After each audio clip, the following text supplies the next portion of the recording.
Hi, I'm Ann. Today I have for you block 10 of 12 in the traditional quilt block series, and today's block is the economy block. I have already done the 9-inch and the 3-inch. The 3-inch is FPP, and I'll sit down and put together the 6-inch version here on the video.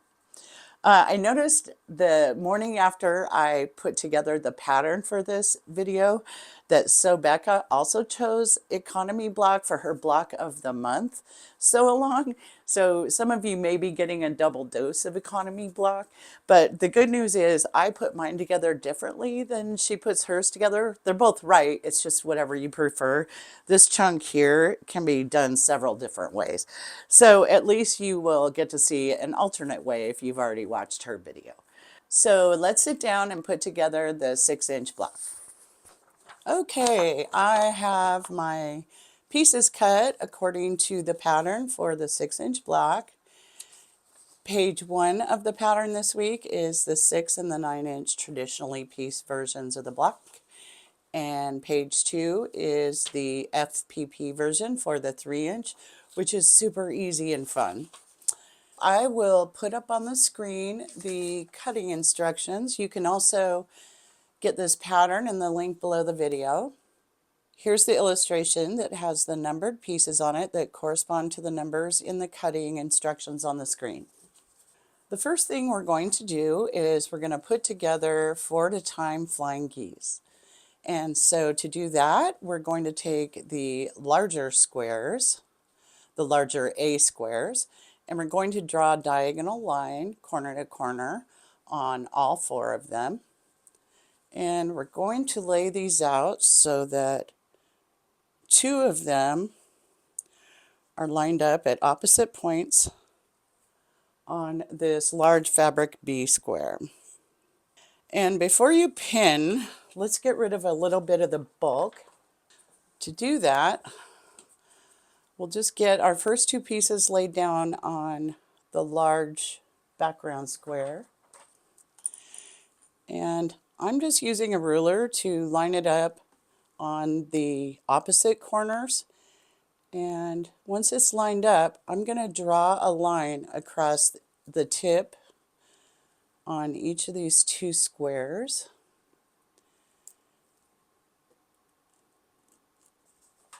Then I'm going to go ahead and cut those tips off at the line.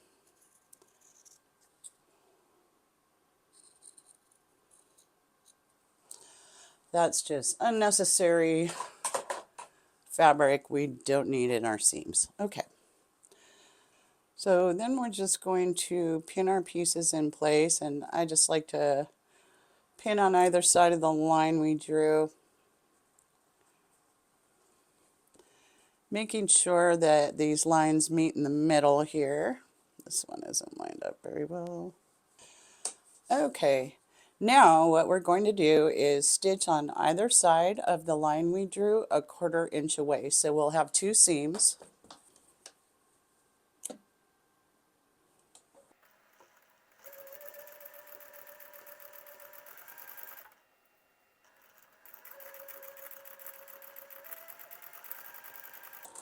And these are going to be oversized so that you can trim them down. Don't be too worried about being exactly exact.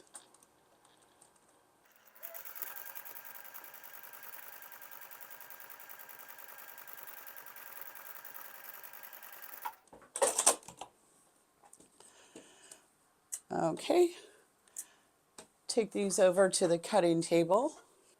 So we're going to just cut on that line we drew in between our 2 seams.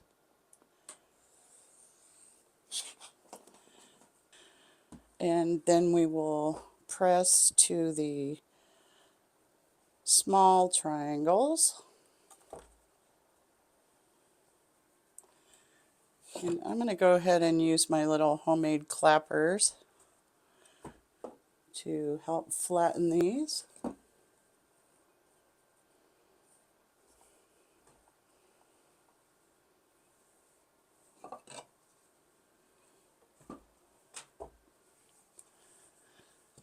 Okay, back to the machine.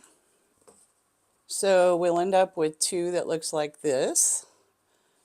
Then what we'll do is take the remaining two larger squares that have our diagonal lines drawn on them, and we'll position those at the top like this. And we'll do the same thing we did before, which is pop a little pin in there and we'll sew on either side of the line we drew 1/4 inch away. Again, same thing, 1/4 inch away from the line.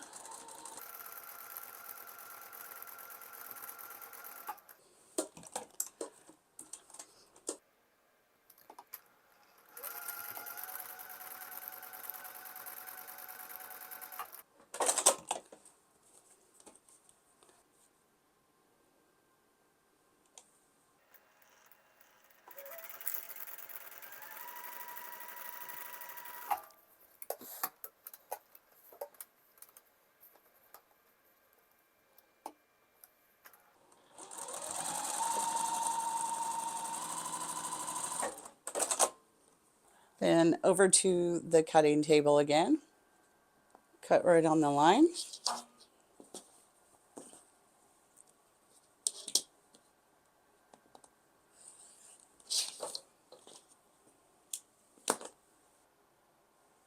And on this seam, we're going to press open.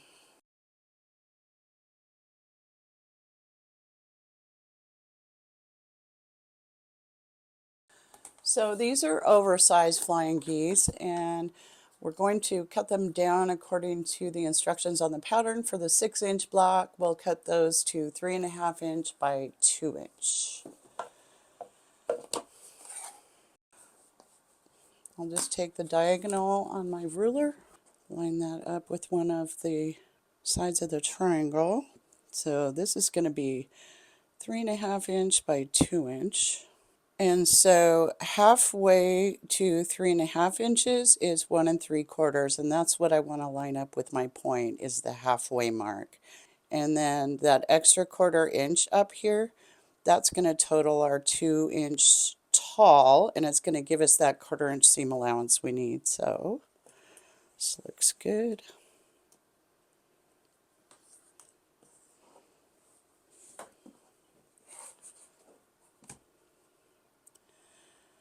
Then when we come to the other two sides, we just need to make it 2 by 3.5. See, we've got that 1/4 inch above the point there. Okay, do all 4 like that.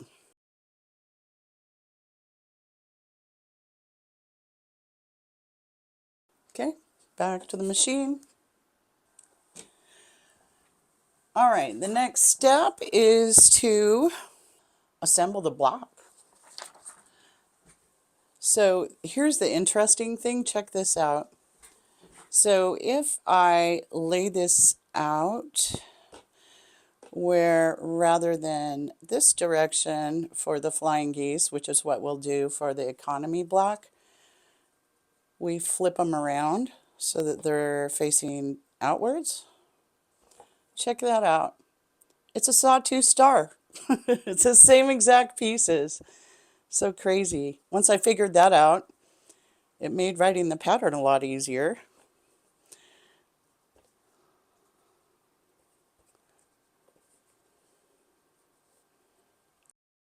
Okay, so to assemble this, I'll just be attaching the center column to the left column pieces in order, top to bottom.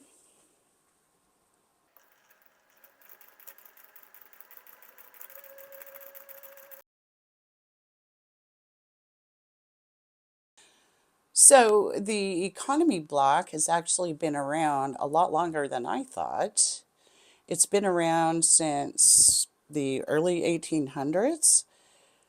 Here up on the screen, I'll show you 2 quilts that are from between 1800 and 1849. They were both made in Michigan. The second quilt is what's known as, I believe, an album quilt or a signature quilt. This kind of like a family Bible. This quilt has signatures and birth and or death dates next to the names, starting on the inside of the quilt with the oldest member of the family. This one happens to be Simon Fish, born in 1797, and circles around to the youngest people on the outside. Quite interesting, and what an heirloom, right?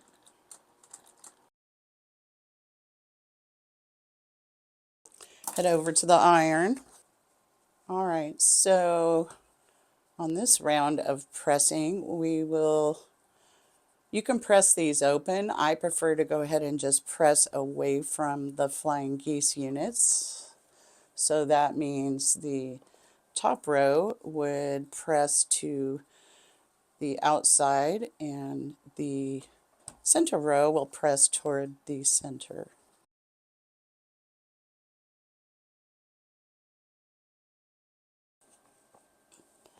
At this stage, I'm going to measure and trim. I did not do that on the 9-inch block, and it caused me a great deal of issues. So the top and the bottom units are going to be 6.5 inches by 2 inches.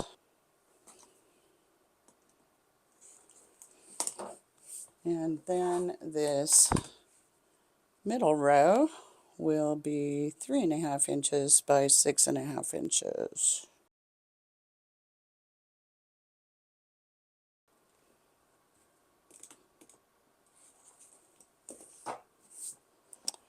Okay, since we pressed the seams going opposite directions, now we get to enjoy nesting them, and that will help us build an accurate block with all our points matching up where they should be.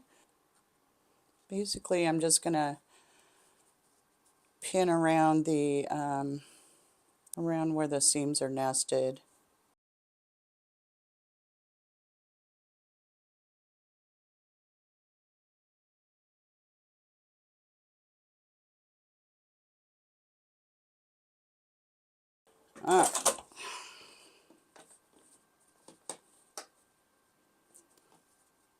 Those look great.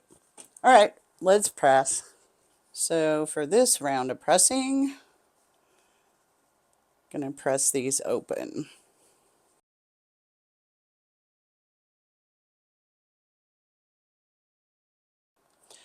So I'm going to go ahead and hit this with the little Mary Ellen's. Try to flatten everything. I did use starch on this fabric before I cut my pieces. I actually started using some new stuff. I can't remember the name of it, but it's a liquid starch and you just mix it with water and it worked great. The Mary Ellen's just kind of helps those seams lay flat in the end. The pre-starching actually makes the fabric pieces more stable, especially those on the bias that you get when you're making flying geese. So it does help. That looks pretty good.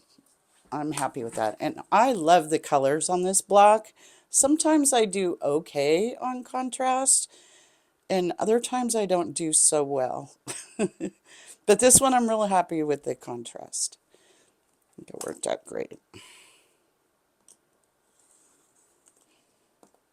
Trim this down to 6.5 inches.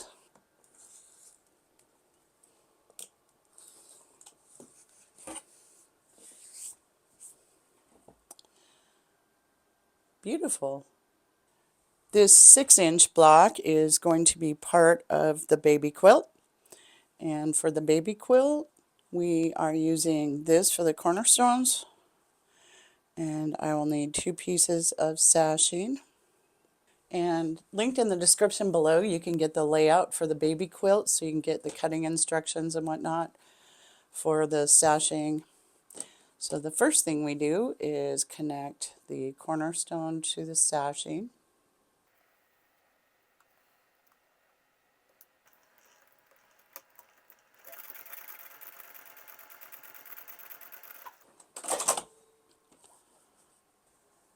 So pressing the cornerstone side to the sashing.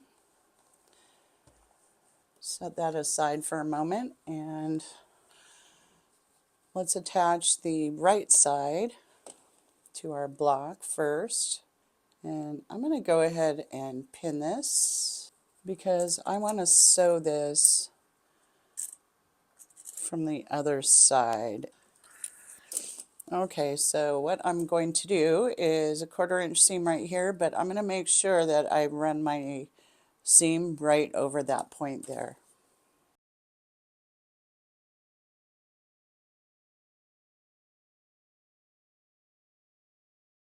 Pretty good.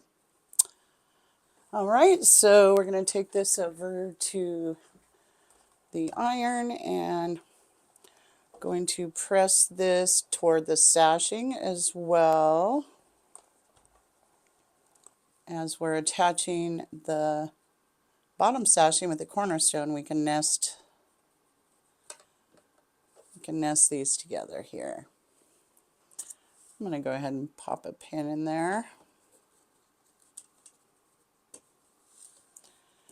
just to the outside of those nested seams. I should have spun this over like I did the first one, but I forgot. So fortunately, I can see right through this white fabric, and I see that point right there. I'm just going to head that direction with my seam.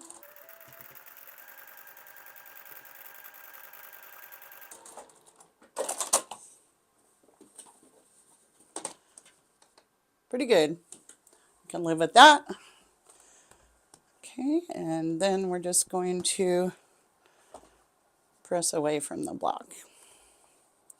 We'll probably have to adjust the pressing when we go to join the blocks together, but for now, so cute. Okay.